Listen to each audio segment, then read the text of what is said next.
And the road to the White House goes right through Florida. 270 or more electoral votes are needed to win the election. There's 29 up for grabs in Florida, and it's winner take all, so a lot at stake here. Joe Biden sending his star surrogate to South Florida today as he pushed hard in Pennsylvania. Let's go to Local 10's Janine Stanwood, who continues our live team coverage now at FIU, where former President Barack Obama was back in town stumping for Biden.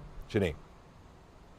And we've talked about this. South Florida really is a battleground within a battleground. The former president knows that, and that's one of the reasons he was here tonight. And tomorrow, right here in South Florida, you can deliver the change that we need. Hours before polls open for Election Day, former President Barack Obama with a final appeal to voters at Florida International University to send Joe Biden to the White House.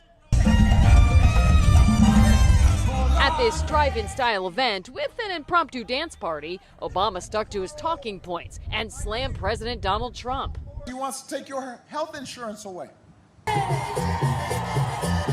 And then railed into Trump's rally Sunday night in Opa-locka.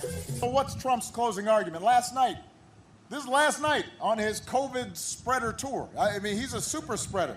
You all must be crazy. Meanwhile, the candidate himself made last-minute appeals in Ohio and Pennsylvania. Everybody knows who Donald Trump is. Let's keep showing them who we are. And an appearance with pop star Lady Gaga. No more sleeping in bed. Singer John Legend performing at an event for Kamala Harris.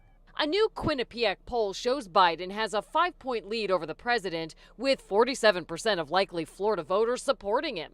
But Trump is making gains with Hispanic voters. Biden's surrogates say it's a tug of war to the very end.